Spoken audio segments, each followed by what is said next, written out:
మన పార్టీ కేంద్ర కమిటీ సమావేశాలు జనవరి చివరి వారంలో కేరళ త్రివేంద్రంలో జరిగింది.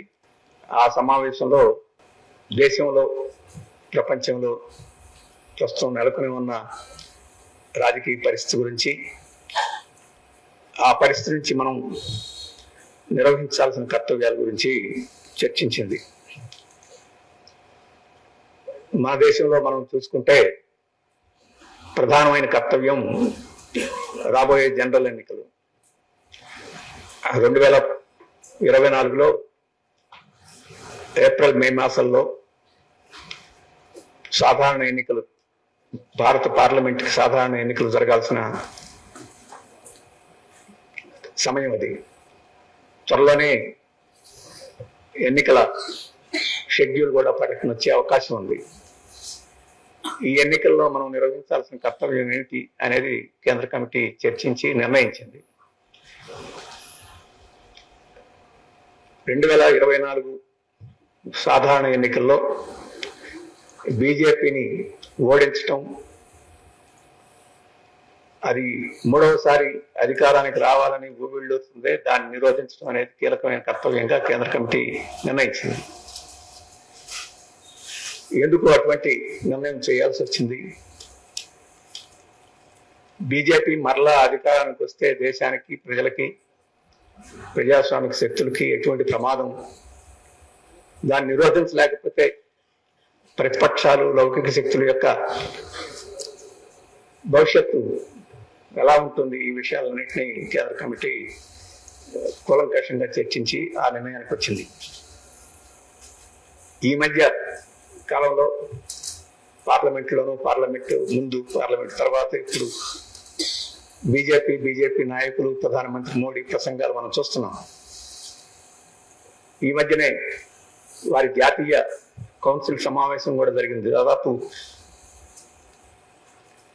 1000 మందిని సమీకరించి ఢిల్లీలో సమావేశాల్లో పిలుపు ఇచ్చారు కూడా.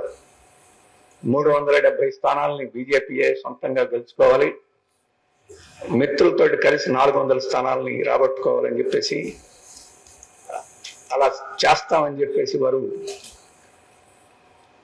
చెప్పారు. 370 అని ఎందుకు? ఏమైనా ఎవరైనా వారికి గురువు గారు లేకపోతే సాధులు, సంతులు ఉన్నారు కదా, వారు ఎవరైనా జ్యోతిష్యం చెప్పారా మీరు 370 గెలుస్తారని? లేకపోతే ఏంటి 370 అంటే? జమ్మూ కాశ్మీర్ రాష్ట్రాన్ని విచ్ఛిన్నం చేసి, మొక్కలు చేసి, దానికి ఉన్న కొన్ని ప్రత్యేక అవకాశాలని రద్దు చేస్తూ 370 అధికారాన్ని తొలగించారు జమ్మూ కాశ్మీర్కి సంబంధించిన అంశాన్ని. కాబట్టి 370 అధికారాన్ని జమ్మూ కాశ్మీర్కు వర్తించకుండా తొలగించడం అనేది ఒక గొప్ప విజయం. ఆ విజయాన్ని స్మరించుకోవాలి మనం. ఆ గొప్ప విజయాన్ని మనం స్మరించుకోవాలంటే 370 సీట్లు మనం గెలిపించి బీజేపీని అక్కడ కూర్చోబెడితే అప్పుడు మనం విజయాన్ని స్మరించుకున్నట్టు లెక్క. అందుకని 370 అంకె ఈరోజు బీజేపీ చెప్తా ఉంది. మనకు పాతకాలంలో రాజులు తెలుసు మనకి. రాజులు ఒక పెద్ద యుద్ధం చేసేవారు, లక్షల మందిని చంపేవాళ్ళు, చంపిన తర్వాత విజయం సాధించేవాళ్ళు. ఆ విజయం సాధించిన దానికి ప్రతీకగా వాళ్ళు పెద్ద ద్వారాలు నిర్మించేవాళ్ళు, లేదు పెద్ద కట్టడాలు నిర్మించేవాళ్ళు. అవి విజయ చిహ్నాలుగా వాళ్ళు చూపించేవాళ్ళు. ఇప్పుడు ఈ 370 అంకె కూడా వాళ్ళకి అటువంటి విజయ చిహ్నంగా మనం అందరం ఇవ్వాలి వాళ్ళకి, లేకపోతే వాళ్ళని అవమానం చేసినట్టుగా ఉంటుందని. అందుకని అటువంటి సవాలు మేము జమ్మూ కాశ్మీర్ని లొంగదీసి దాన్ని మొక్కలు చేశాం, అంత గొప్ప విజయాన్ని సాధిస్తే మీరు దేశమంతా మమ్మల్ని వేణువాళ్ళ పొగిడి 370 సీట్లు ఇచ్చి పార్లమెంట్కి పంపరా అని చెప్పేసి మనల్ని సవాల్ చేస్తుంది బీజేపీ. అంటే ప్రజాస్వామ్యాన్ని కూనీ చేయడం కూడా గొప్ప విజయమే, లౌకికవాదాన్ని నాశనం చేయడం గొప్ప విజయమే, ఫెడరల్ వ్యవస్థను ధ్వంసం చేయడం విజయమే, సామాజిక న్యాయాన్ని తూట్లు పడవడం విజయమే, విదేశీ ప్రయోజనాలకు మన భారత ఆర్థిక వ్యవస్థను తాకట్టు పెట్టడమే విజయమే. ఈ విజయాలన్నీ సాధించినందుకోసం మనం దానికి తులహారాలు వేయాలి. దానికి మనం దాసోహం కావాలి, విజయ చిహ్నాలు నిర్మించాలి. ఇది ఈరోజు బీజేపీ ఉన్న పరిస్థితి. అటువంటిది కూడదు. ఈరోజు బీజేపీ మొత్తం రాజ్యాంగాన్ని ధ్వంసం చేసి, రాజ్యాంగ విలువలను ధ్వంసం చేసి, స్వాతంత్రోద్యమం సాధించుకున్నాం. అనేక త్యాగాలు, మరణాలు, పోరాటాలు, వీటన్నిటి ద్వారా స్వాతంత్రోద్యమం సాధించుకున్న విజయాలన్నింటినీ ఊఫ్ అని చెప్పేసి ఊదేస్తూ ఉంటే మనం కళ్ళప్పగించుకుని చూడటం అనేది అది సహించరానిది. కాబట్టే మనం కృతనిశ్చయంతో బీజేపీని ఓడించడానికి సిద్ధం కావాలని చెప్పేసి ఇదే కేంద్ర కమిటీ ప్రజలకి విజ్ఞప్తి చేసింది. ఈరోజు ఇంత తీవ్రంగా బీజేపీ అధికారంలోకి రాకూడదు మళ్ళీ అని సిపిఎం ఎందుకు భావిస్తుంది? ఈరోజు ప్రజాస్వామ్యం అనేది ఇప్పటికే చాలా భాగం హరించి వేయబడింది. వివరాలన్నీ మీకు తెలుసు. కానీ తాజాగా పార్లమెంట్ సమావేశాలు మీరు పరిశీలన చేస్తే దాదాపు ప్రతిపక్షాన్ని లేకుండా పార్లమెంట్ నుంచి గెంటేసి 146 మంది పార్లమెంట్ సభ్యులను సస్పెండ్ చేసి బయటకు పెట్టేసి పార్లమెంట్ని నడిపింది. 19 బిల్లుల్ని ఆమోదించింది. చర్చ లేకుండా, విమర్శ లేకుండా, ప్రతిపక్షాల గొంతు లేకుండా 19 బిల్లుల్ని అమలు చేసింది, ఆమోదించింది. ఆ బిల్లుల్లో చాలా కీలకమైన బిల్లులు ఉన్నాయి. ఈరోజు CrPC, criminal procedure code bill, civil procedure code bill, defence evidence act, ఇటువంటి ముఖ్యమైన చట్టాలని, ప్రజల నిత్య జీవితాన్ని ప్రభావితం చేసే ముఖ్యమైన చట్టాలని కొత్త పేర్లు పెట్టి వాటిలో అక్కడక్కడ ఉన్న మంచి విషయాలను తొలగించి ప్రజల యొక్క ప్రాథమిక హక్కుల్ని, ప్రజలు తమ జీవితాన్ని స్వేచ్ఛగా జీవించే అవకాశాన్ని కూడా తొలగించే పద్ధతిలో ఈరోజు సవరణ చేసి ఆ బిల్లులను ఆమోదించింది. అవి ఈరోజు మనకి తక్షణం వాటి యొక్క పర్యవసానాలు అర్థం కాకపోవచ్చు. రేపు ఎన్నికల తర్వాత ఇంకో ప్రభుత్వం వాటిని అమలు జరిపినా, ఈ ప్రభుత్వం వచ్చి వాటిని అమలు జరుపుతాను కొనుక్కున్నా కానీ ఎంత ప్రమాదమో మనకు ఆ రోజు అర్థమవుతుంది. అంతేకాదు మీడియా ప్రెస్ ఫ్రీడమ్ బిల్లు అని ఒక చట్టం తీసుకొచ్చింది. ఆ చట్టమే కనుక అమల్లోకి వస్తే ఇప్పటికే పత్రికా స్వేచ్ఛ చాలా ప్రమాదంలో పడింది.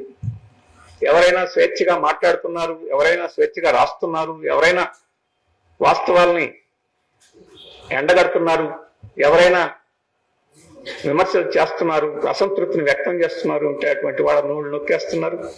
నోళ్లు మూతపడకపోతే జైల్లో కుక్కేస్తున్నారు. జైల్లో కుక్కేసినా కానీ వారి ప్రభావం విస్తృతంగా ఉందంటే వాళ్ళని ప్రాణాలని తీసేస్తున్నారు. అటువంటి పద్ధతిలో ఈరోజు ఉన్నది. మీకు తాజా ఉదాహరణ న్యూస్లిక్ చీఫ్ ఎడిటర్ ప్రబీర్ ప్రకాష్ని చాలా అన్యాయంగా, దుర్మార్గంగా తప్పుడు కేసులు పెట్టి ఈరోజు జైల్లో పెట్టి బెయిల్ రాకుండా చేసే విషయాలన్నీ మనం రోజు పేపర్లోనే చూస్తున్నాం. దీనికి ముందు అనేక మంది జర్నలిస్టుల్ని ఆ రకంగానే వేధించారు, జైల్లో పెట్టారు. మేధావులు ఇప్పటికీ జైల్లో మగ్గుతూ ఉన్నారు. ప్రొఫెసర్లను ఉద్యోగాల నుంచి తొలగించారు, లొంగ తీసుకోవడానికి అదిరించి బెదిరించి చేశారు. ఇవన్నీ రోజు ఘటనలు చూస్తున్నాం. ఈ బిల్లే కనుక మళ్ళీ ఇంకా రూల్స్ ఇప్పుడు ఫ్రేమ్ అవుతున్నాయి.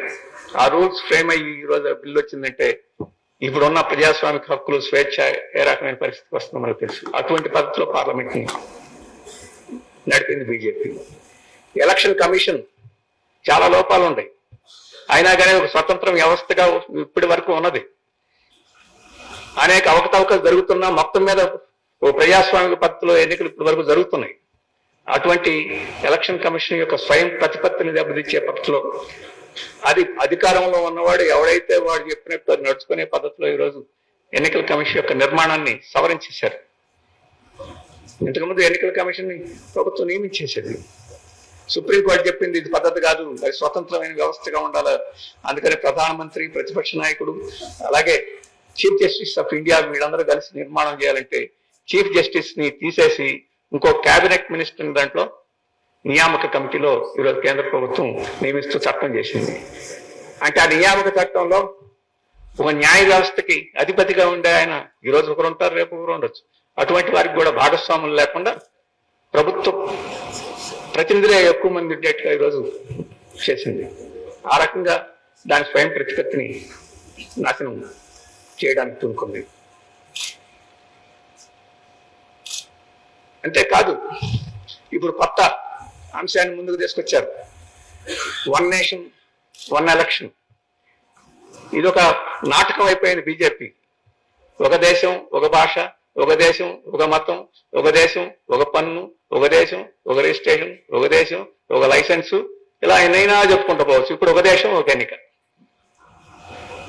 అంటే ఇంక దేశంలో ఇంకేం ఉండకూడదు, రాష్ట్రాలు ఉండకూడదు, భాషలు ఉండకూడదు, మతాలు ఉండకూడదు, వివిధ రకాల సంస్కృతులు ఉండకూడదు, వివిధ రకాల వేష భాషలు ఉండకూడదు, వివిధ రకాల భోజన పద్ధతులు ఉండకూడదు, వివిధ రకాల వివాహ కార్యక్రమాలు ఉండకూడదు. అంతా ఒక దేశం ఒక పద్ధతే. ఇప్పుడు తాజాగా అది రాజకీయాలకు వచ్చింది. 1 నేషన్ 1 ఎలక్షన్ అంటే పార్లమెంటుకు, శాసనసభకి, జిల్లా పరిషత్కి, గ్రామ పంచాయతీకి, కోఆపరేటివ్ సొసైటీకి, అన్నిటికీ ఒకేసారి ఒకే పత్రలో ఎన్నికలు జరపాలి. అదేమిటంటే ఒకేసారి ఎన్నికలు జరిపితే ఖర్చు తగ్గుద్ది. ఈ ఖర్చు తగ్గడం ద్వారా ప్రజాస్వామ్యాన్ని నడపాలని చెప్పేసేది అది ఫ్యాసిస్ట్ మాట, హిట్లర్ చెప్పిన మాట. జైళ్ళు ఎందుకు ఉండాలని చెప్పేసి హిట్లర్ అన్నాడు. జైళ్ళు మనం కూడా అంత పెద్ద ఇష్టమే పడడం, మనల్ని కూడా జైళ్ళు వేస్తుంటారు కాబట్టి. కానీ అది ఒక ప్రజాస్వామ్యం. అంటే ఒక నేరం చేసిన వాడిని నేరస్తుడిగా పరిగణించి లేకుండా విచారణ చేసి శిక్ష వేసి జైల్లో పెట్టి సంస్కరించేదానికి ప్రయత్నం చేసి ఒక వ్యవస్థ అది. హిట్లర్ ఏం చెప్పాడు, ఇవి అన్ని ఎందుకండి, జైలు ఖర్చు ఎందుకు, జైలు కాపలా ఖర్చు ఎందుకు, ఆ జైల్లో పెట్టడానికి కోర్టు కావాలి, కోర్టులకు ఖర్చు ఎందుకు, కోర్టులో వాదన చేయడానికి వాడికి ఎందుకు ఖర్చు, దాంట్లో జడ్జిమెంట్ ఇచ్చే జడ్జిలకి ఎందుకు ఖర్చు, నేరస్తుడు దొరకగానే వాడి తుపాకీతో కాల్చేస్తే ఈ ఖర్చులన్నీ మిలిగిపోతాయి, అప్పుడు దేశం బాగా ముందుకు పోద్దని చెప్పేసి ఆ రోజు హిట్లర్ వాదన చేశాడు. ఇప్పుడు ఇవన్నీ ఎన్నికలు ఓ ప్రజాస్వామిక పద్ధతిలో జరిగితే చాలా ఖర్చు ఎక్కువ. ఎన్నికలు జరిపినప్పుడల్లా ఈవీఎంలు పెట్టాలి, ఎన్నికలు జరిపినప్పుడల్లా పోలీసులు కాపలా కాయాలి, ఇవన్నిటికీ ఖర్చు ఎక్కువ అవుతుంది, అన్నిటికీ ఒకేసారి పెట్టేస్తాం అని చెప్పేసి పత్రం ఉంది. అంటే ఇన్ని రాష్ట్రాలు ఉన్నాయి, ఇది ఉపఖండం లాంటి. ఒక్కొక్క రాష్ట్రం 4-5 దేశాలతో సమానంగా ఉంది, 4 10 దేశాలతో సమానమైన రాష్ట్రాలు ఉన్నాయి, ఒక్కొక్క భాషలు ఉన్నాయి, ఇంత వైవిధ్యం ఉంది. ఒక్కోసారి రాష్ట్ర ప్రభుత్వాలు కూలిపోతుంటాయి, మళ్ళీ ఎన్నికవుతుంటాయి, రాష్ట్రపతి పరిపాలన పెడుతుంటారు, మళ్ళీ ఎన్నికలు పెడుతుంటారు. కాబట్టి ఒకప్పుడు మన స్వాతంత్రం వచ్చినప్పుడు ఒకేసారి జరుగుతుండేవి. కానీ ప్రజాస్వామ్యం అభివృద్ధి అయ్యే కొంది, ప్రజల యొక్క ఆలోచనలు స్థిరపడే కొంది రకరకాల ఫలితాలు వస్తాయి. అటువంటి దాన్ని ఈరోజు నాశనం చేసి ఒకేసారి ఎన్నిక పెట్టడం ద్వారా కేంద్రంలో ఎవరైతే అధికారంలో ఉంటారో, లేకపోతే ఒక నాయకుడు ఎవరైతే ఉంటారో అటువంటి వాళ్ళు చెప్పే వాదనే, అటువంటి చెప్పే విధానాలే మొత్తం అన్ని స్థాయిల్లోనూ నిర్ణయం పాత్ర. అంటే ఈ రోజు మనం అన్వయిస్తే మోడీ గారిని చూసి పంచాయతీలో కూడా ఓటేయాలి, మోడీ గారిని చూసి జిల్లా పరిషత్తులో కూడా ఓటేయాలి, ఇంకెవడు ఉండకూడదు అనే తప్ప. అంటే ఒక రకమైన నిరంకుశ పాలన, అధ్యక్ష తరహా పాలన, నియంత్ర పాలన తీసుకురావడానికి ఇది దొడ్డుదోవ తప్ప కూడా ఏం కాదు అని మార్క్సిస్ట్ పార్టీ మొదటి నుంచి విమర్శ చేస్తుంది. ఇప్పటికీ చాలా మంది పార్టీలు నోరు మూసుకొని ఉన్నాయి. ఇప్పుడు క్రమేణా మిగతా ప్రతిపక్ష పార్టీలు కూడా ఇది పద్ధతి కాదని చెప్పడం ప్రారంభించినాయి. నిన్న మొన్న బీజేపీ వారు ఆ కోవింద్ కమిటీకి ఈ 1 నేషన్ 1 ఎలక్షన్ అనేది ఖచ్చితంగా కావాలని చెప్పేసి బీజేపీ పార్టీ తరఫున కూడా ఇచ్చారు. ఇదే కనుక వస్తే భారతదేశంలో పార్లమెంటరీ ప్రజాస్వామ్యం ఉండదు. ఆ రోజు రాజ్యాంగ సభలో దీని మీద చర్చ జరిగింది. బాబాసాహెబ్ అంబేద్కర్ కూడా ఉన్నాడు. అప్పుడు అధ్యక్ష తరహా పరిపాలన కావాలా, ఇంగ్లాండ్ లో ఉండే పార్లమెంటరీ తరహా పరిపాలన కావాలని చెప్పి పెద్ద చర్చ జరిగింది. మన దేశానికి అధ్యక్ష తరహా పరిపాలన పనికిరాదు, మన దేశానికి పార్లమెంటరీ పద్ధతిలో పనికొస్తుంది. ఇది బూర్జువా వర్గం అనుకుంది, కమ్యూనిస్టులు సోషలిస్ట్ అనుకుంది కాదు. భారతదేశంలో ఉండే పెట్టుబడిదారు వర్గమే మనకు అధ్యక్ష తరహా పరిపాలన పనికిరాదు, మనకు పార్లమెంటరీ తరహా పరిపాలన సరిపోద్ది, అది పెట్టుకున్నాం అని చెప్పేసి అనేక దేశాలు పరిశీలన చేసి ఆ నిర్ణయానికి వచ్చారు. రెండో విషయం అనుకున్నారు, పార్లమెంటరీ తరహా పరిపాలనే కాదు, ఫెడరల్ తరహా పరిపాలన కావాలి. అమెరికాలో ఫెడరల్ తరహా పరిపాలన ఉంది. ట్రంప్కి కానీ బైడెన్కి కానీ పెద్ద రాష్ట్రాల మీద హక్కులు ఉండవు. అక్కడ ఏ రాష్ట్ర పార్లమెంట్ ఆ రాష్ట్రమే, ఏ రాష్ట్రం యొక్క నిర్ణయాలు వాళ్ళయే, ఏ రాష్ట్రం యొక్క చట్టాలు వాళ్ళయే. కొన్ని 4-5 అంశాలు మాత్రమే ఫెడరల్ ప్రభుత్వానికి హక్కులు ఉంటాయి. ఆ రకంగా చాలా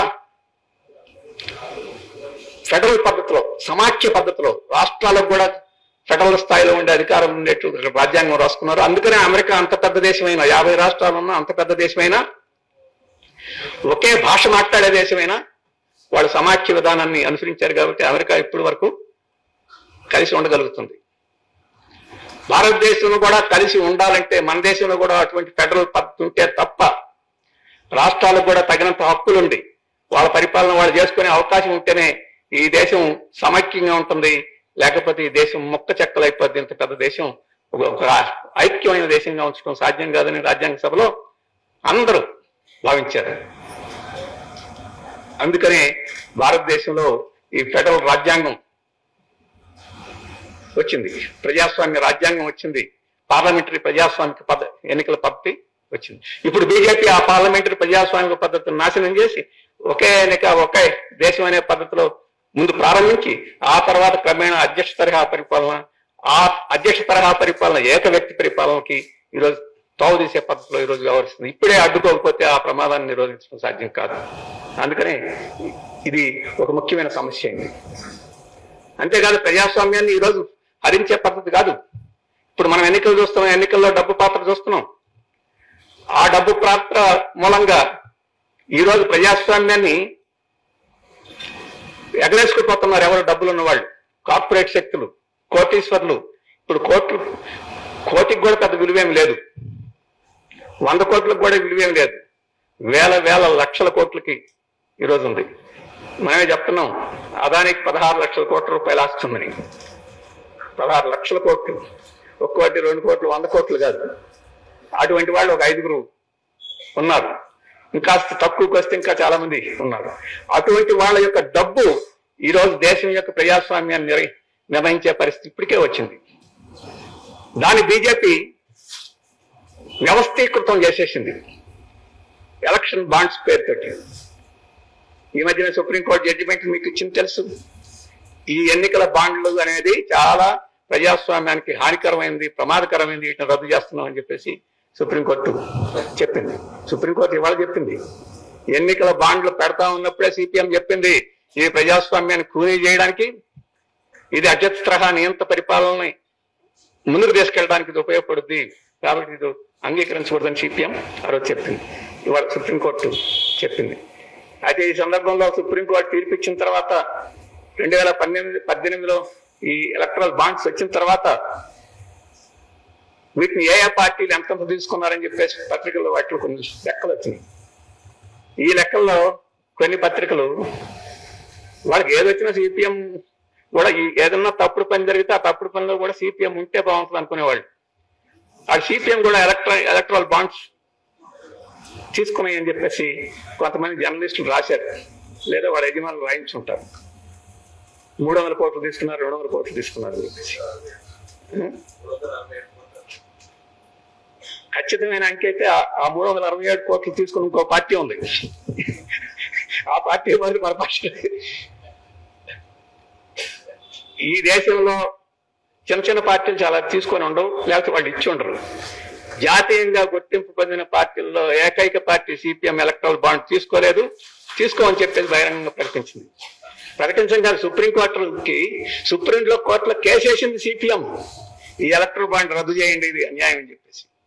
కేసు వేయడం కాదు, సుప్రీంకోర్టుకి అఫిడవిట్ ఇచ్చింది, మేము ఒక పైసా కూడా తీసుకోలేదు, మేము వ్యతిరేకం, అందుకని మేము ఒక నైతిక శక్తితో మీ దగ్గరకు వస్తున్నామని కూడా చెప్పింది.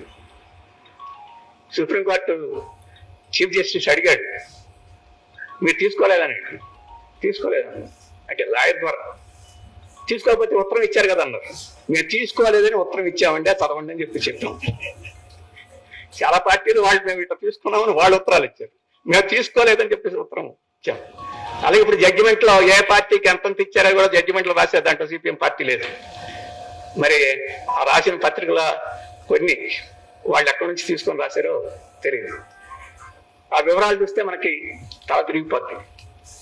2018 నుంచి 2024 జనవరి వరకు 30 విడతలు ఈ బాండ్లు జారీ అయ్యి రాజకీయ పార్టీలు తీసుకున్నాయి. ఎన్ని కోట్లు తీసుకున్నాయి? 16,518 కోట్లు తీసుకున్నాయి. 16,000 కోట్లు. ఈ 16,000 కోట్లలో బీజేపీకి ఎంత వచ్చినాయి? 6,565 కోట్లు వచ్చినాయి 16,000 కోట్లలో. అంటే దాదాపు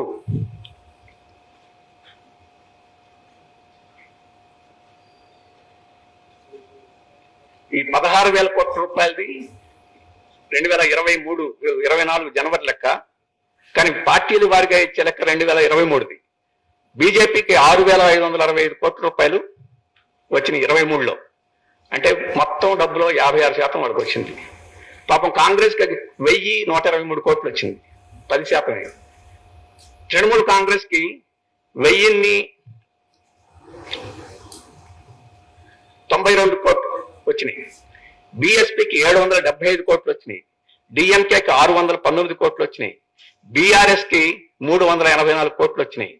వైఎస్ఆర్పీకి 382 కోట్లు వచ్చినాయి. ఈ కష్టం అమౌంట్లు వచ్చిన పార్టీని ఇది ఉంది. నేను ఎందుకు చెప్తున్నాను? ఈ రకంగా ఎలక్ట్రల్ బాండ్లు జారీ అయితే ఎవరు లాభపడ్డారు? బీజేపీ లాభపడింది. రేపు 3వ తారీఖుకి మిగతా వాళ్ళకు కూడా పైసలు ఇవ్వాల్సిన వీళ్ళు కూడా. మొత్తం ఎన్నికలు ఈ కార్పొరేట్ శక్తులన్నీ ఒక పార్టీకి, తమకు ఊడిగం చేసే పార్టీకి డబ్బులు ఇచ్చి మొత్తం ఎలక్షన్లన్నింటినీ పూర్తిగా, వాటి పేరే ఎలక్ట్రల్ బాండ్స్, మొత్తం ఎలక్షన్స్ పెట్టి డబ్బు ఇది అఫిషియల్ గా వచ్చిన డబ్బు. మిగతా బ్లాక్ మనీ, హవాలా మనీ ఇంకా అది ఎన్ని రెట్లు ఖర్చు అవుద్దో, అది ఎవరికి ముట్టుద్దో మనకి తెలుసు. ఇక ప్రజాస్వామ్యం ఏముంది? స్వేచ్ఛగా ప్రజలు ఓట్లు వేసుకోవడం ఏముంది? ఇక అమ్మకాలు కొనుగోళ్లు తప్ప ఎలక్షన్ అనేది హక్కు, ప్రజా ఓటు హక్కు కాదు. ఎలక్షన్ అనేది కూడా అమ్మకం. ఇది ఎలక్షన్ బజార్. ఇది మనం చూస్తున్నాం, ఆ పాండీ బజార్, ఆ బజార్, ఈ బజార్, అబిడ్స్ బజార్, ఇది ఎలక్షన్ బజార్. ఎలక్షన్ బజార్ గా చేసింది బీజేపీ ప్రభుత్వం. ఈ ఎలక్ట్రల్ బాండ్స్ లో ఏంటి? ఇచ్చిన వాడెవడో తెలియదు, పుచ్చుకున్న వాడికి ఎక్కడి నుంచి డబ్బు వచ్చిందో తెలియదు. తెలియకపోవడం అటు వచ్చేసి ఇచ్చిన వాడికి ఎవరి డబ్బు ఇచ్చాడో తెలియదు. అసలు డబ్బులు ఎక్కడి నుంచి వచ్చే తెలియదు. విదేశాల నుంచి వచ్చినాయా, విదేశీ కంపెనీల నుంచి వచ్చినాయా, విదేశీ కంపెనీలకి ఇక్కడ ఉండే బ్రోకర్ల నుంచి వచ్చినాయా, ఎక్కడి నుంచి ఎవరి నుంచి వచ్చినాయో తెలియదు. అంత గోప్యంగా ఉంటుంది. ఎవరికి గోప్యం? ప్రభుత్వానికి, సిఐడీలకి, ఇన్కమ్ ట్యాక్స్ వాళ్ళకి గోప్యం కాదు, బ్యాంకుల వాళ్ళకి గోప్యం కాదు, మనకు గోప్యం. అంటే ప్రజలకు తెలియకుండా, ప్రజలకి తెలుసుకునే హక్కు, రైట్ టు ఇన్ఫర్మేషన్, ఆ హక్కుని పూర్తిగా ధ్వంసం చేస్తుంది. అందుకని రాజకీయ పార్టీలు ప్రజల కోసం చేస్తున్నామని చెప్పుకున్నప్పుడు వారికి నిధులు ఎక్కడి నుంచి వచ్చినాయో, ఎవరిచ్చారో ప్రజలకు తెలియకుండా నువ్వు చేసే హక్కు నీకు లేదు. అది ప్రజాస్వామ్యాన్ని నాశనం చేయడం తప్ప ఇంకోటి కాదని చెప్పేసి మనం చెప్తున్నాం. సుప్రీంకోర్టు కూడా అది. రెండోది, విదేశాల నుంచి డబ్బులు పుష్కలంగా ఎలక్ట్రల్ బాండ్లలోకి వస్తాయి. ఎందుకంటే ఎక్కడి నుంచి వచ్చిందో, ఎవరిచ్చారో తెలుసుకోనక్కర్లేదు. అందుకని విదేశాల వాళ్ళు ఇస్తారు. విదేశీ ఫండ్స్ వస్తాయి, దొంగ సొమ్ము వస్తుంది, నల్ల డబ్బు వస్తుంది, హవాలా డబ్బు వస్తుంది. ఇవన్నీ కూడా అంటే నల్ల డబ్బుని, హవాలా డబ్బుని తెల్ల డబ్బుగా చేసుకోవడానికి ఇది ఒక పెద్ద మార్గంగా ఈరోజు అయింది. అందుకని మన ఎన్నికలను ఎవరు ప్రభావితం చేస్తారు? విదేశీ శక్తులు ప్రభావితం చేస్తాయి. ఇక మూడోది, మన కార్పొరేట్ శక్తులు. మనకు బాగా తెలిసిన పదం క్విడ్ ప్రో కో. అంటే నువ్వే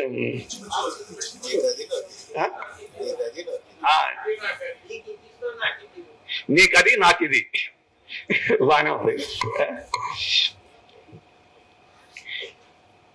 నీ ఇంటికి వస్తే ఏమిస్తావు, నా ఇంటికి వస్తే ఏం చేస్తావు, అది మామూలు పాపులర్ పదం. అంటే ఈ కార్పొరేట్ శక్తులు ఎలక్ట్రల్ బాండ్స్ ఎవరైతే ఇస్తారో, నాకు ఫలాన్ని పని చేసి పెట్టేదని నీకు ఇస్తున్నా అని చెప్పేసి దాని ప్రతిగా ఈ ప్రభుత్వం ఆ పని చేసే పెట్టే పడుతుంది. ఈ 10 ఏళ్ల చరిత్ర చూస్తే బీజేపీ ఎవరికి పనిచేసిందో మనకు తెలుసు.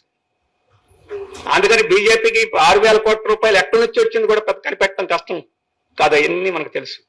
అదానీలు, అంబానీలు వీళ్ళందరూ రేపు ఎలక్ట్రల్ బాండ్స్ అన్నింటినీ ఎక్కడి నుంచి వచ్చినాయి కూడా పసిగడితే మనకు తెలుస్తుంది. ఇందాక చెప్పిన అది ఒక పద్మవ్యూహం, అంత సులభం కాదు. అందుకని ఇప్పుడే మళ్ళీ బీజేపీ వెళుద్దో లేదో తెలియదు, బీజేపీ అనుయాయులు ఫ్రెండ్స్ ఇప్పుడు అందరూ ఒకసారి తీసుకొచ్చారు. మాకు మీ పేర్లు ఎవరికి చెప్పమని చెప్పేసి మాకు వాగ్దానం చేసి మా దగ్గర డబ్బు తీసుకున్నారు కాబట్టి మీరు ఇప్పుడు వాటన్నిటిని బయట పెట్టడం అనేది వాగ్దాన భంగం, చట్ట విరుద్ధం, మీరు చెప్పేదానికి లేదని చెప్పేసి ఇక్కడి నుంచి కావాల్సి ఉంటే చెప్పుకోండి, చెప్పుకునేదానికి ఏం లేదు, ఎలక్ట్రల్ బాండ్స్ ఇంకా తీసుకునేదానికి లేదు. ఇప్పుడు ఇచ్చినవి మాత్రం చెప్పొద్దని చెప్పేసి ఈ రోజు రేపు కోర్టుకి వెళ్ళి వెళ్తారు. ఇప్పుడు మార్చి లోపల ఇవ్వాలని చెప్పేసి సుప్రీంకోర్టు చెప్పింది. మార్చికి ఎలక్షన్ డేట్ వచ్చేస్తుంది, ఈ లోపల ఎలక్షన్ డేట్లు వచ్చినాయి కాబట్టి ఇప్పుడు ఇవన్నీ చెప్పకూడదని చెప్పేసి మళ్ళీ ప్రభుత్వం ఒక పిటిషన్ వేస్తుంది, అది నడుస్తుంది. ఈ ఎన్నికలు గడిచిపోతాయి. ఈ ఎన్నికలు గడిచిపోయి మళ్ళీ బీజేపీ వస్తే ఏమవుతుంది, ఈ ఎలక్ట్రల్ బాండ్స్ మళ్ళీ వస్తాయి, ఈ ప్రజాస్వామ్యం కొన్ని మళ్ళీ జరుగుద్ది. అందుకని ప్రజాస్వామ్యాన్ని రక్షించుకోవాలని చెప్పేసి అంటే ఈ కారణాల చేతనే బీజేపీ ఉండకూడదు అని చెప్పేసి మనం చెప్తున్నాం. అలాగే ఇంతకుముందు నేను ఫెడరలిజం గురించి ప్రస్తావించాను. ఈరోజు రాష్ట్రాలకి దాదాపు మున్సిపాలిటీ స్థాయికి వచ్చేసింది, డబ్బులు లేవు. 42వ ఫైనాన్స్ కమిషన్ 42% పన్నుల్లో రాష్ట్రాలకు ఇవ్వాలని చెప్పేసింది. ఇప్పుడు ఈ 10 ఏళ్లలో అది 30% తగ్గించేసింది. ఇంకా రాష్ట్రాలు ఖర్చు చెప్పుకోవాలి, డబ్బులు ఎక్కడికి, పన్నులన్నీ ఇక్కడి నుంచి వస్తాయి, కానీ వాటా మాత్రం వాళ్లే తీసుకుంటారు. అలాగే పన్నుల్లో జిఎస్టీ పన్నుల్లో రాష్ట్రాలకు వాటా ఇవ్వాలి ఎక్కువ డబ్బు చూపిస్తే. అందుకని రాష్ట్రాలకి ఇవ్వకూడని సబ్ఛార్జీలు సెస్సుల రూపంలో డబ్బు ఎప్పుడెప్పుడు వసూలు చేస్తుంది. మీరు చూడండి, పెట్రోల్ కొన్నామంటే దాని మీద సబ్ఛార్జీ ఉంటుంది, ఎలక్ట్రిసిటీ బిల్లులో మీకు సబ్ఛార్జీ ఉంటుంది, అలాగే ఎడ్యుకేషన్ సెస్సులు ఉంటాయి. ఈ సెస్సుల నుంచి కేంద్రానికి పోతాయి, రాష్ట్రానికి డబ్బులు వాటా ఉండదు. ఈ సెస్సులు సబ్ఛార్జీలు వాటాలు పెరిగిపోతూ ఉన్నాయి. ఒకప్పుడు అది 10% ఉండేది, ఈ 10 ఏళ్లలో అది 18% వచ్చింది. రెట్టింపు అయింది. అంటే ఈ రెట్టింపు ఆదాయం అంతా రాష్ట్రాలకు వాటా లేదు. అలాగే సెంట్రల్ మనకి చాలా స్కీములు ఉన్నాయి, ఆ స్కీములు ఈ స్కీములు, రాష్ట్రాలకు ఏ స్కీములు లేవు, అన్నిటిని కేంద్రం తీసేసుకుంది. సెంట్రల్లీ స్పాన్సర్డ్ స్కీమ్స్ అని, సెంట్రల్ సెక్టార్ స్కీమ్స్ అని, ఇవి ఒక 100 స్కీములు ఉన్నాయి. ఇవన్నీ కేంద్రం దగ్గర డబ్బులు వస్తాయి. కేంద్రం డబ్బులు ఖర్చు పెట్టి మనం చేస్తుందా, దీనికి రాష్ట్రాలు వాటాలు పెట్టాలి. రాష్ట్రాల వాటా ఇవ్వకపోతే ఈ స్కీములన్నీ వేరే రాష్ట్రానికి ఇస్తారు. అందుకని రాష్ట్రాలకి స్కీములు, సొంత స్కీములు పెట్టుకొని నడుపుకునే దానికి కూడా శక్తి లేకుండా చేశారు. ఎవరైనా సొంత స్కీమ్ నడుపుకోవాలంటే సొంత డబ్బులు కావాలి, సొంత డబ్బులు నువ్వు తీసేసుకున్నావు, ఇంకా సొంత డబ్బులు ఏమి వస్తాయి. అందుకని ప్రజలకు సేవ చేయగలిగే అవకాశాలను పూర్తిగా నాశనం చేసిన రాష్ట్రాలకి ఈరోజు హెల్ప్లెస్ గా దోశలు పట్టుకొని కండగా పట్టుకొని ప్రభుత్వం అడుక్కోవడానికి కేంద్రానికి పోవాల్సిన పరిస్థితి వచ్చేసింది. మరొక సమస్య, అప్పులు చేసేదానికి అవకాశం లేదు. 3% అప్పులు దాటేదానికి లేదు, బడ్జెట్ కి 3% అప్పులు దాటేదానికి లేదు. 3% లోపలే చేసుకున్నారు. కానీ ఇంతకుముందు ఇప్పుడు వరకు రాష్ట్ర ప్రభుత్వాలు కొన్ని పద్ధతుల్లో అప్పులు చేశాయి. ఇప్పుడు ఆర్టీసీకి డబ్బులు కావాలనుకోండి, ఆర్టీసీ అప్పు తీసుకునేది, ఆర్టీసీ గ్యారంటీ ప్రభుత్వం ఇచ్చేది. ఎలక్ట్రిసిటీ డిపార్ట్మెంట్ అప్పు తీసుకునేది, వీళ్ళు గ్యారంటీ ఇచ్చేవాళ్ళు. ఆ రకంగా అప్పులు తీసుకునేవాళ్ళు, అన్ని రాష్ట్రాలు తీసుకునేవి. ఇప్పుడు మీరు ఆ రకంగా పరోక్షంగా తీసుకున్న అప్పులు కూడా మీ అప్పుల్లో లెక్క కట్టేస్తాం, ఈ 3%లోనే జమేసేస్తాం, 3% దాటిందంటే మీకు ఆర్బీఐ అప్పు రాదని చెప్పేసి ఆ రకంగా రాష్ట్రాలకు అప్పులు లేకుండా లేదు. రాష్ట్రాలకు అప్పులు చేసి తగ్గించేసారు. నీ సంగతి ఏంటి? బడ్జెట్ లో 5-6% అప్పు చేస్తుంది కేంద్ర ప్రభుత్వం, ఇష్టం వచ్చిన అప్పులు చేస్తుంది. ఆ అప్పులు చేసిన దానికి లెక్కలేం లేవు, దొక్కలేం లేవు, జవాబుదారీతనం లేదు. నువ్వేమో అప్పులు చేసుకోవచ్చు, నువ్వు అప్పులు తెచ్చడానికి రాష్ట్రాల డబ్బులు వాడుకుంటావు, కానీ రాష్ట్రాలకు అప్పులు లేదు. ఈ రకంగా చేశారు. అందుకనే ఫెడరలిజానికి పూర్తిగా గవర్నర్ల వ్యవస్థ పరిస్థితి చూసాం. ఇప్పుడు కేరళ గవర్నర్ ఏ రకంగా చేస్తారు. మన ఎడ్యుకేషన్ మినిస్టర్ అమ్మాయిని క్రిమినల్ అని చెప్పి, అంతకుముందు చీఫ్ మినిస్టర్ అని ఒక క్రిమినల్ కింద లెక్క కట్టేశాడు. ఇప్పుడు ఆ ఎడ్యుకేషన్ మినిస్టర్ బిందు అనుకుంటాను క్రిమినల్ అని చెప్పేసి, అంత నేరం ఏం చేసింది క్రిమినల్ అంటానికి? అంటే అట్లాంటి పక్షులు ఈరోజు గవర్నర్లు, ఇట్లాంటి గవర్నర్ మన రామ్లాల్ మనకు తెలుసు, కానీ ఇట్లా మాట్లాడలే. ఇందిరాగాంధీ చెప్పేసింది, ఎట్టి రావాలని తీసేశాడు ఆ రకంగా. కానీ ఈ గవర్నర్లు వీళ్ళొక ఏమంటాం పహిల్వాన్లాగా వ్యవహరిస్తున్నారు. వీళ్ళేది గవర్నర్లాగా వ్యవహరించట్లా, పహిల్వాన్లాగా రా, కొట్లాడుకున్నాం, బజార్లో నుంచున్నాం, నువ్వా నేను తేల్చుకుందాం అన్నట్టు ఈరోజు గవర్నర్లు మీరు బెంగాల్ చూసినా, తమిళనాడు చూసినా, కేరళ చూసినా, ఢిల్లీ లెఫ్టినెంట్ గవర్నర్ చూసినా ఈ రకమైన పత్రలో ఉన్నారు. మరి ఈ రకంగా ఉంటే ఫెడరలిజం ఏ రకంగా బతుకుద్ది? ఈ రాష్ట్రం ఇది ఉంటే విభజనవాదాలు ఎందుకు పెరగవు? ఏమి నీకు అడుగుమనికి గులామిగిరి మేము చేయాలా? నువ్వేం చెప్తే ఆ భాషను మేము అంగీకరించాలా? నువ్వేం చెప్తే అది అంగీకరించాలని చెప్పేసి ఆ ప్రజల్లో విభజనవాదాలు ఎందుకు అంతకుముందు పెరిగినాయి. అందుకని ఫెడరలిజం లేకుండా ఈ దేశం ఒకటిగా ఉండదు. ఫెడరలిజం ఉంటేనే ఈ ఐక్యత ఉంటుంది. అందుకనే మన రాజ్యాంగం రాసిన వాళ్ళు ఫెడరలిజం గురించి చెప్పారు. జాతీయోద్యమం చేసిన వాళ్ళు భాషా ప్రయుక్త రాష్ట్రాలు అలాగే ఫెడరలిజం గురించి చెప్పారు. ఈరోజు దానికి భిన్నంగా జరిగితే దేశ ఐక్యతకి సమైక్యతకి, అందుకని దేశ సమైక్యతకి అత్యంత ప్రమాదకారి ఎవరంటే బీజేపీ, మోడీ, ఆర్ఎస్ఎస్ తప్ప ఇతరులు కాదు, కమ్యూనిస్టులు కాదు, కాంగ్రెస్ వాళ్ళు కాదు, వీళ్ళు ఎవరు కాదని చెప్పేసి మనం చెప్పదలుచుకున్నాం. అందుకని దేశాన్ని సమైక్యంగా ఉంచుకోవాలనుకున్న వాళ్ళు దీన్ని వదిలించుకోవాల్సిన అవసరం ఉందని చెప్పి సిపిఎం భావిస్తుంది. అలాగే లౌకికవాదం కూడా దేశానికి ఈరోజు సెక్యులరిజం ఉంటేనే భవిష్యత్తు. 13% ముస్లింలు ఉన్నారు, క్రైస్తవులు ఉన్నారు, బుద్ధిస్టులు ఉన్నారు, ఎక్కువ మంది హిందువులు ఉండొచ్చు. కానీ ఈ దేశం లౌకికవాదం ఎందుకు ఎంచుకుంది? దేశ అభివృద్ధికి కానీ ఎక్కడైనా లౌకికవాదమే. మతోన్మాద దేశాలు మతాన్ని రాజ్యానికి లింక్ పెట్టిన ఏ దేశం అభివృద్ధి కాల? పాకిస్తాన్ చూడండి, సౌదీ అరేబియా చూడండి, ఇట్లాంటి దేశాలు ఏవి అభివృద్ధి కాల. నిరంతరం సంఘర్షణలో, కొట్లాట్లలో, ఘర్షణలో సతమతం అయిపోతూ ఉంటాయి. కానీ భారతదేశం ఈ మాత్రమైన ముందుకు పోతుంది, ఇంత పెద్ద దేశం ఒకటిగా ఉంటుందంటే లౌకికవాదం మూలంగానే ఉంటుంది. ఈరోజు రామాలయం నిర్మాణం చేశారు, మంచిది, పూజలు చేశారు, చేసుకోండి, ఇబ్బంది ఏముంది? ఎవరైనా రాముడి మీద భక్తి ఉన్న వాళ్ళు, పూజ చేయదలుచుకున్న వాళ్ళు ప్రతి ఒక్కరికే హక్కు ఉంది, ఆ రకంగా చేసుకోవచ్చు. కానీ మన రాజ్యాంగం ప్రకారం, లౌకికవాదం ప్రకారం ఒక మత సంబంధమైన ఘటన రాజకీయ సంబంధమైన ఘటనగా మార్చకూడదు. సాక్షాత్తు ప్రధానమంత్రి గారు ఆ కార్యక్రమానికి ప్రారంభిస్తారు. ఆయన మోడీ గారు వ్యక్తిగతంగా పోయి రాముడు గారిని పూజ చేస్తే ఎవరికి అభ్యంతరం లేదు. పూజార్చేత శతకోపం పెట్టించుకుంటే ఎవరికి కూడా అభ్యంతరం లేదు. అక్కడికి వెళ్ళి ప్రసాదం భోజనం వచ్చినా మనకి ఎవరికి అభ్యంతరం లేదు. మనలో ఎవరైనా ఇష్టపడితే కూడా పోయి రావచ్చు.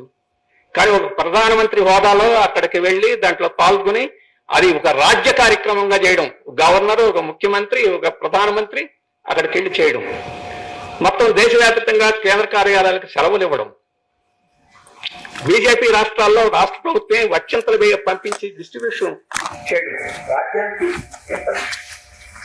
ప్రతి మతాన్ని ఈ రకంగానే సర్వమత సమభావంగా ప్రతి మత కార్యక్రమాన్ని ఈ రకంగా రాజ్య కార్యక్రమం చేస్తావా?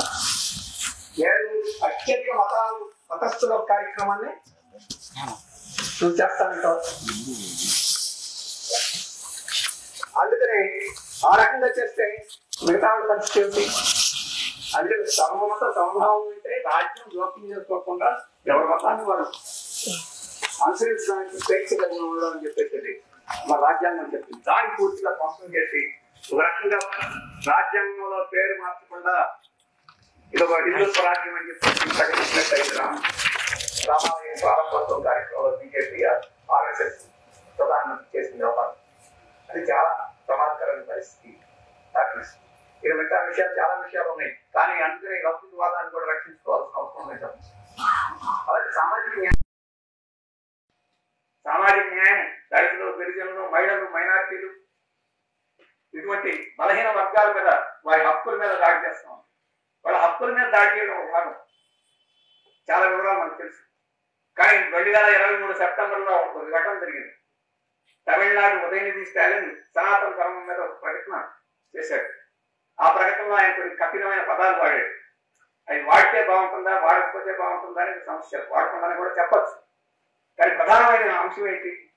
సనాతన ధర్మం అని చెప్పేసేది సామాజిక న్యాయానికి విరుద్ధమైంది, సామాజిక న్యాయాన్ని ధ్వంసం చేస్తుందని చెప్పి చెప్పాడు. అందరికి కోపం వచ్చింది. మోడీ గారికి, వాళ్ళకి చాలా కోపం వచ్చింది. సామాజిక న్యాయం, సనాతన ధర్మం ఉండాలి అని చెప్పేసి. సనాతన ధర్మం ఉండాలో లేదో తర్వాత మాట్లాడదాం. సనాతన ధర్మంలో ఏముందో ముందు చెప్పు. ఇప్పటి వరకు ఏ నాయకుడు చెప్పలా సనాతన ధర్మంలో ఏముంది, ఈ నాయకుడు చెప్పలా. సనాతన ధర్మాన్ని విమర్శించే వాళ్ళు దుర్మార్గులు, దేశ వ్యతిరేకులు, దేశ ద్రోహులు అని చెప్పేసి తిట్టడం తప్ప సనాతన ధర్మంలో ఏముందో చెప్పలా. నేను చెప్పదలుచుకున్న సనాతన ధర్మంలో ఉన్నది కుల వ్యవస్థను కాపాడేది కేంద్రంగా ఉంది. అందుకని అది నాశనం కాకుండా దేశం ముందుకు పోవాలని చెప్పేసి మరి కుల వ్యవస్థ లేదు దాంట్లో చెప్పమనండి సనాతన ధర్మంలో. వాస్తవంగా వివేకానందుడు, రామకృష్ణ పరమహంస, అలాగే రాజా రామ్మోహన్ రాయ్ వీళ్ళందరూ బ్రహ్మ సమాజం, అలాగే ఆర్య సమాజం, రామకృష్ణ మిషన్ వీళ్ళందరూ చేసి హిందూ మతంలో ఉండే కొన్ని రుగ్మతల్ని సవరించాలని ప్రయత్నం చేశారు. సతీ సహగమనం వద్దు, బాల్య వివాహాలు వద్దు, విడో మ్యారేజ్ కావాలి, చాలా మూఢనమ్మకాలు పోవాలి, ఆడవాళ్ళని సమానంగా చూడాలి, దళితులు ఆడవాళ్ళు వేదాలు చదవకుండా అంటున్నారు, చదువుకోవాలి వాళ్ళు, అలాగే కుల అంట్లాంతరం ఇవన్నీ పోవాలని చెప్పేసి వీళ్ళందరూ చెప్తే 19వ శతాబ్దంలో వీళ్ళందరికీ వ్యతిరేకంగా సనాతన ధర్మసభలు అని చెప్పేసి 19వ శతాబ్దంలో ఈ హిందూ మతత్వవాదులు ఏర్పాటు చేశారు. వీళ్ళందరినీ విమర్శించారు. సనాతన ధర్మం వైపు ఉన్నారా లేకపోతే వీళ్ళు చెప్పిన ధర్మం వైపు ఉన్నారా వాళ్ళు చెప్పనండి, చెప్పలేదు. అందుకని నేను చెప్తుంది, ఈ హిందుత్వం అనేది, ఈ సనాతన ధర్మం అనేది ఈరోజు కుల వ్యవస్థను కాపాడటానికి ఇది ఉన్నది. ఇప్పటికీ మోడీ గారిని ఇది కుల వ్యవస్థను కాపాడటానికి ఉన్నామో ధ్వంసం చేయడం మనం ఇప్పటివరకు చెప్పలేదు. అలాగే పితృస్వామిక వ్యవస్థను కాపాడటానికి ఉన్నది అని చెప్తున్నాం. అటువంటి శక్తులు ఈరోజు భారతదేశాన్ని మళ్ళీ పరిపాలన చేస్తామంటే అటువంటి పద్ధతులు వస్తే సామాజిక న్యాయం గురించి ఏం మాట్లాడు. అలాగే మన దేశం యొక్క ఇప్పటి వరకు కాళ్ళ మీద నిలబడి ఆర్థికంగా ముందుకు పోతున్నాం. మన ఆర్థిక స్వావలంబన కూడా ప్రమాదమే. నిన్న మొన్న మీరు పేపర్లో చూసుంటారు, ఒక 6 నెలల క్రితం కూడా చూశారు, అమెరికా తోటి ఒడంబడిక చేసుకుంది మోడీ ప్రభుత్వం. 6 నెలల క్రితం కొంత ముందే అమెరికా నుంచి కోడి కాళ్ళను దిగుమతి చేసుకునేదానికి ఒప్పందం చేసుకున్నారు. అంతకుముందు కోడి కాళ్ళని దిగుమతి చేసేదానికి లేకుండా నిషేధం విధించారు. దిగుమతి చేసుకోవడానికి ఒప్పందం చేశారు. ఒప్పందం చేసినప్పుడు 30% నుంచి పన్ను 5% తగ్గించారు. 2 రోజుల క్రితం కోడి కాళ్లే కాదు, ఇప్పుడు బాతు మాంసాన్ని దిగుమతి చేసుకోవడానికి కూడా ఒడంబడిక చేశారు. అదే కాదు, టర్కీ గిన్నె కోళ్ళ మాంసాన్ని దిగుమతి చేసుకోవడానికి ఒప్పందం చేశారు. అలాగే ఈ మాంసంలో నుండే అవయవాలు ఏమన్నాయో, కాద్యం, పేగులు, ఏమంటారు, ఇవన్నీ దిగుమతి చేసుకోవడానికి, ఇవన్నీ వెజిటేరియన్ లాగా అనిపిస్తుంది మనకి. ఎందుకంటే బీజేపీ వారు వీటన్నిటి దిగుమతి చేసుకోవడానికి అనుమతి భారతదేశంలో వెజిటేరియన్ తినండి అని చెప్పేసి ఒకవైపు ప్రచారం చేస్తూ వీటన్నిటి దిగుమతి చేసుకోవడానికి, ఆ దిగుమతి చేసుకోవడానికి ఇప్పటి వరకు వసూలు చేసే పన్నుని 30% నుంచి 5% తగ్గించారు. ఇది వెజిటేరియన్ నాన్ వెజిటేరియన్ తగాదా మనకు అక్కర్లేదు, బీజేపీ వాడికి వదిలేస్తా. కానీ ఈ దేశంలో కోళ్ళ పరిశ్రమ ఏం కావాలి, ఈ దేశంలో ఇవన్నీ కావాలి. ఆ దేశాల నుంచి వాళ్ళకి అవసరం లేని వాటిని ఇక్కడ డంప్ చేసే ఒక కేంద్రంగా భారతదేశాన్ని ఈరోజు చేస్తూ మేక్ ఇన్ ఇండియా, ఇవన్నీ మేక్ ఇన్ ఇండియా అంటే make in America, imported from America, imported by BJP, వీటన్నిటికి బ్రాండ్ బీజేపీ బ్రాండ్ పెట్టాలి. ఇప్పుడు ఇది ఈ రకంగా దేశాన్ని, ఇది తాజా ఉదాహరణ, చాలా ఉదాహరణలు చెప్పుకోవచ్చు. అటువంటి పద్ధతిలో మన దేశం యొక్క ఆర్థిక వ్యవస్థని విచ్ఛిన్నం చేసే పద్ధతులు ఈరోజు వ్యవహరిస్తాం. ఈరోజు రైతులు ఏం చేస్తున్నారు, మాకు ఎంఎస్పీ ఇవ్వమంటున్నారు, ఢిల్లీలో గిట్టుబాటు ధర చట్టం ఏమంటున్నారు, చట్ట మద్దతు కల్పించమన్నారు, దాంట్లో ఒప్పుకోవడం లేదు. ఇప్పుడు వాళ్ళు ఏం చెప్తారు, మీరు వడ్లు గోధుమలు వేయడం మానేసేయండి,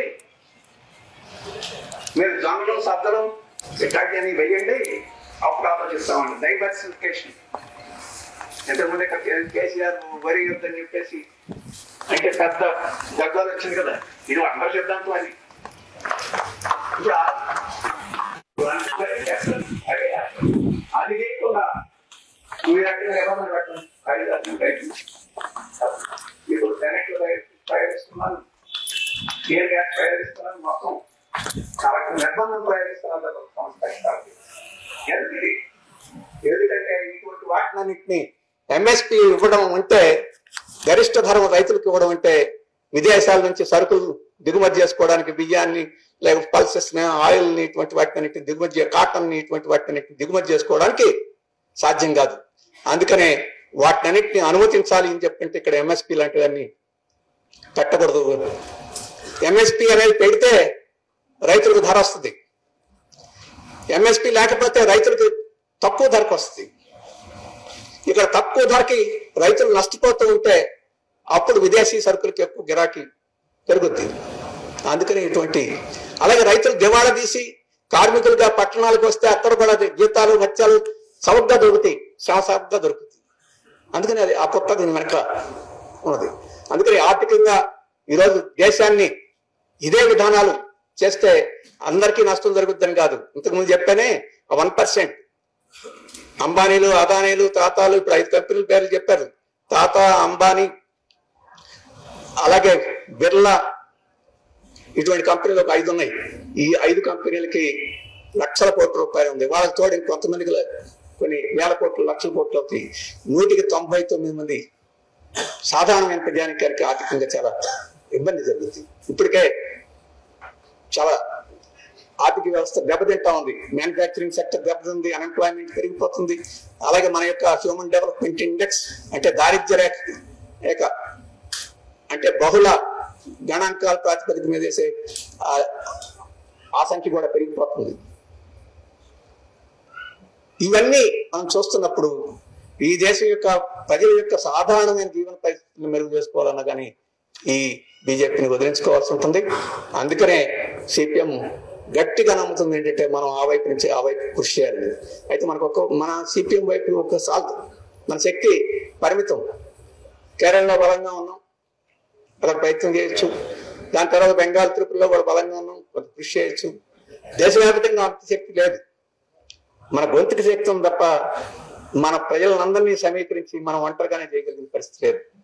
అందుకనే ఒక విశాలమైన శక్తులన్నింటినీ కూడగట్టి బీజేపీని అధికారానికి రాకుండా బలహీనం చేసే కార్యక్రమం చేయాలని చెప్పేసి ఈ పార్టీ కేంద్ర కమిటీ. అందుకని మనం అన్ని శక్తుల్ని కూడగట్టే ప్రక్రియలో భాగమే మనం ప్రోత్సహించాం. మనం కూడా చురుగ్గా కృషి చేసాం. ఇండియా అనే బృందం ఏర్పడింది, ప్లాట్ఫామ్ ఏర్పడింది.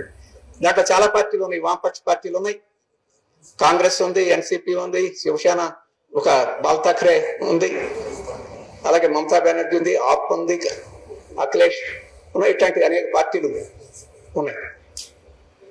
ఈ పార్టీలన్నీ కలిసి ఎవరి శక్తిని వాళ్ళ శక్తిని ఒక చోట కలబోసుకొని ఆ రకంగా మన శక్తి ద్వారా బీజేపీని నిలవరించాలని చెప్పేసి నిర్ణయానికి వచ్చాం, కృషి చేస్తున్నాం. ఈ కృషిలో ఇబ్బందులు ఉన్నాయి. ఈ పార్టీల మధ్య వైరుధ్యాలు కూడా ఉన్నాయి. సిపిఎం కాంగ్రెస్ ఈరోజు కేరళలో పోటీ పడుతుంది, బెంగాల్లో తృణమూల్ సిపిఎం కూడా పోటీ ఉంది, ఆప్కి కాంగ్రెస్ కి ఇటువంటి వైరుధ్యాలు ఉన్నాయి. అందుకని సిపిఎం చెప్పి ఈ వైరుధ్యాలన్నీ ఉన్నా కానీ సాధ్యమైనంత వరకు బీజేపీ ఉన్న చోట మనం ఈ వైరుధ్యాలను పక్కన పెట్టి మనం సహకరించుకొని రాష్ట్రాల స్థాయిలో నిర్ణయాలు తీసుకొని పోటీ చేసి బీజేపీని ఓడించాలని చెప్పేసి నిర్ణయం తీసుకున్నాం. ఈ నిర్ణయం బీజేపీని వణుకు పుట్టిస్తుంది బీజేపీకి.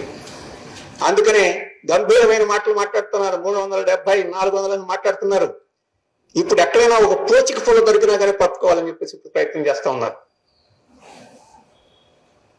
నితీష్ కుమార్కి మరి ఏం ఎరేశారు? నితీష్ కుమార్ని పట్టుకోవడానికి ప్రయత్నం చేశారు.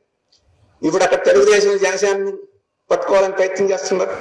ఇక్కడ పత్రికల్లో చూస్తే బీఆర్ఎస్ కూడా పట్టుకోవాలని ప్రయత్నం చేస్తున్నాను. పత్రికల్లో తమిళనాడులో చిన్న చిత్కా పార్టీలన్నింటిని పోగు చేసి ఒక తట్టలో కూర్చోబెట్టాలని అక్కడ ప్రయత్నం చేస్తున్నారు. అందుకని వాళ్ళు మళ్ళీ భయం ఏమవుతుందో. 10 సంవత్సరాలు పరిపాలన చేసాం, ఇన్ని రకాల రాజ్యాంగాన్ని ధ్వంసం చేసే కార్యక్రమం చేసాం. ఒక్కొక్క తరగతికి ఒక్కో రకమైన కోపం ఈరోజు మన మీద ఉంది.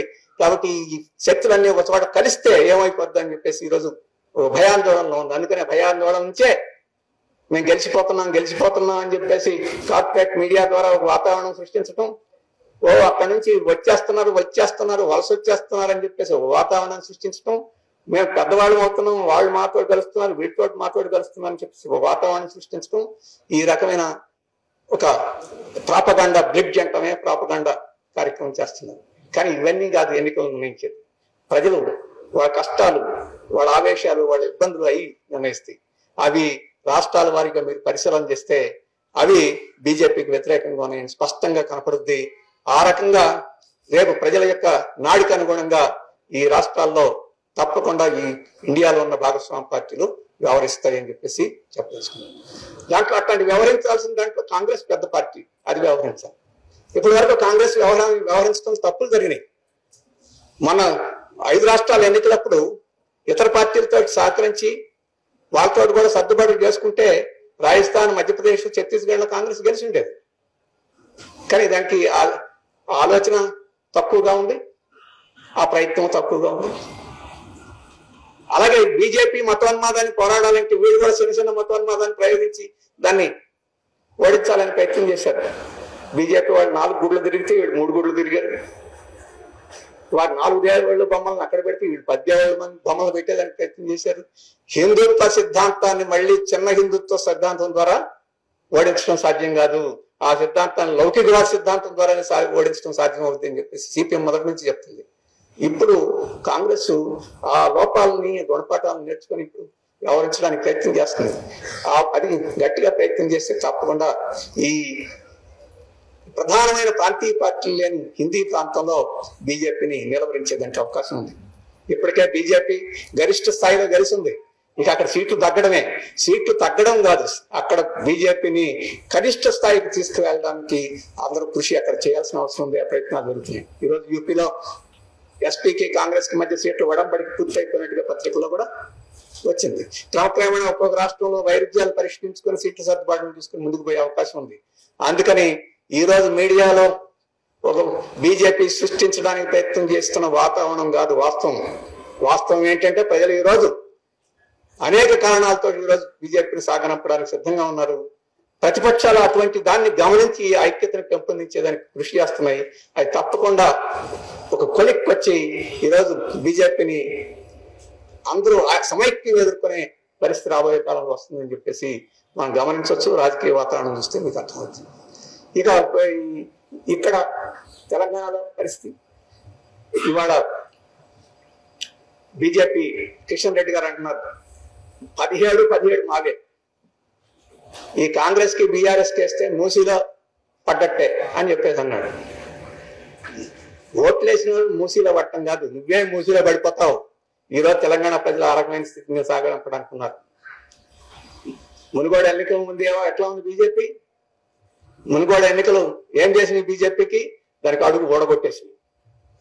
ఆ రోజు అంతా బీజేపీ వారి ప్రగల్భాలు పలికారు, తెలంగాణలో వచ్చేస్తుందని చెప్పేసి. ఆ రోజు వామపక్షాలు ఒక నిర్ణయం తీసుకొని బీజేపీని ఓడించడం మా కర్తవ్యం అని చెప్పేసి ఆ రోజు అక్కడ కాంగ్రెస్ కి బీఆర్ఎస్ కి మద్దతు ఇచ్చింది కాబట్టి, ఓడిపోయింది కాబట్టి దాని ఆశలు పూర్తిగా దెబ్బతినిపోయి ఆ తర్వాత చర్చలు పడిపోయింది. మళ్ళీ రేపు పార్లమెంట్ ఎన్నికల్లో మోడీ గారి బొమ్మను చూపించి మళ్ళీ ఏదో చేయాలని ప్రయత్నం చేస్తుంది. మన 5% ఓట్లు తగ్గినాయి. అంతకుముందు 19% వచ్చినాయి పార్లమెంట్ ఎన్నికల్లో. శాసనసభలో 5% తగ్గినాయి. మళ్ళీ ఈ పార్లమెంట్ ఎన్నికల్లో, శాసనసభ ఎన్నికల్లో, ఇప్పుడు పార్లమెంట్ ఎన్నికల్లో 5% కాదు, ఇంకా ఈ రాష్ట్రంలో బీజేపీకి మళ్ళీ ఏదో పెరుగుదామనే ఆశ లేకుండా చేసే కార్యక్రమం మనం ఈరోజు చేయాల్సిన అవసరం ఉంది. అందుకోసం సిపిఎం కృషి చేయాల్సిన అవసరం ఉంది. ఇంతకుముందు చెప్పినట్టు మనం ఈ బీజేపీని ఎందుకు ఓడించాలి, మతోన్మాదం ఏమిటని చెప్పగలిగే శక్తి ఉంది. చెప్తాం, రాష్ట్ర వ్యాప్తంగా క్యాంపెయిన్ చేస్తాం. కానీ మనం మన ప్రజా ఓట్ల ద్వారా మనం దాన్ని ఎదిరించి ఓడించగలిగే స్థితి కాదు మనం అంటారుగా. అందుకని వామపక్ష శక్తులతో పాటు ఈరోజు ఓడించాల్సిన కాంగ్రెస్ ఓడించడానికి సిద్ధమా కాదా తేల్చుకోవాల్సిన బీఆర్ఎస్ ఆ శక్తులు ఈరోజు కలిసి రావాలి. ఈరోజు అధికారంలోకి వచ్చింది కాంగ్రెస్, బీజేపీని ధీటుగా ఎదుర్కోవడానికి అది ముందుకి రావాలి. ఈరోజు సిద్ధరామయ్య గారు అక్కడ కాంగ్రెస్ నాయకుడు కర్ణాటకలో ప్రభుత్వం ఏర్పాటు చేశారు. వారు వెళ్ళి ఢిల్లీలో ఒక ధర్నా చేశారు. మా రాష్ట్రానికి అన్యాయం జరుగుతుంది, ఇంతకుముందు చెప్పిన నేను రాష్ట్రాలకు ఏ రకంగా అన్యాయం జరుగుతుందో అని తెలంగాణకు కూడా అన్యాయం జరిగింది. ఇప్పుడు వీరు వాగ్దానాలు ఏవైతే ఉన్నాయో వాగ్దానాలు అమలు జరపడానికి డబ్బులు కేంద్రం నుంచి రావు. బీఆర్ఎస్ మొత్తం ఆర్థిక వ్యవస్థను నాశనం చేసి మాకు డబ్బులు లేకుండా చేసిందని చెప్పేసి కాంగ్రెస్ విమర్శిస్తున్నారు. అది నిజం. కానీ బీఆర్ఎస్ఏ కాదు, ఈ రాష్ట్రానికి డబ్బులు లేకుండా నాశనం చేసింది కేంద్రంలో ఉన్న మోడీ ప్రభుత్వం, బీజేపీ ప్రభుత్వం కూడా ఈ రాష్ట్రానికి డబ్బులు లేకుండా నాశనం చేసింది. అది కూడా మాట్లాడారు. అందుకని ఈరోజు రేవంత్ రెడ్డి గారికి నేను విజ్ఞప్తి చేసిందంటే బీజేపీ మీద కూడా పోట్లాడాలి. బీజేపీ రాష్ట్రానికి చేసిన అన్యాయాన్ని ఎత్తి చూపాలి. ఆ రకంగా బీజేపీ దుష్పరిపాలనలో జరిగిన అన్యాయం కూడా మీరు ఎలాగో చెప్తున్నారు, కంటిన్యూ చేయొచ్చు. కానీ బీజేపీని విస్మరించడం కాదు. ప్రత్యక్షంగా ఇక్కడ మనం పోటాపోటీగా ఉన్నాం కాబట్టి పరస్పరం విమర్శించుకుంటాం, తప్పలేదు. కానీ బీజేపీని సందులో సడేమియాలాగా బీజేపీ తప్పించుకునేదానికి అవకాశం లేదు. బీజేపీ మీద కూడా చేయాలి. అందుకని రాష్ట్ర ప్రభుత్వానికి, ముఖ్యమంత్రి గారికి విజ్ఞప్తి చేసేది ఏంటంటే, మీరు కేంద్ర ప్రభుత్వం తెలంగాణకి ఎలా అన్యాయం చేసిందో, మీరు అన్ని వైట్ పేపర్స్ గురించి మాట్లాడుతున్నారు కదా, ఇప్పుడు తెలంగాణకి కేంద్ర ప్రభుత్వం బీజేపీ ఎలా అన్యాయం చేసిందో ఒక వైట్ పేపర్ ప్రకటించండి. కర్ణాటకలో ఏ రకంగా అయితే వారు ఆందోళన చేశారో, ఈ పార్టీలన్నింటినీ సమీకరించి అక్కడ మనకు రావాల్సిన వాటా గురించి, వీటన్నిటి గురించి అక్కడ ఒక కార్యక్రమాన్ని నిర్వహించండి. ఆ రకంగా ఇక్కడ బీజేపీ వ్యతిరేక శక్తుల్ని మనం సమైక్యం చేసి ముందుకు పోవడానికి అవకాశం ఉంటుందని చెప్పేసి ఆయనకి నేను విజ్ఞప్తి చేస్తున్నాను. అలాగే కరుగుదనం కూడా ప్రదర్శించండి. అలాగే ఈరోజు బీఆర్ఎస్ వారు ఉన్నారు. ఈరోజు కవిత గారికి సమన్లు వచ్చినాయి అంటున్నారు. అవి సమన్లా గాలమా మనకు అర్థం కాదు, త్వరలోనే అర్థం అవుతుంది.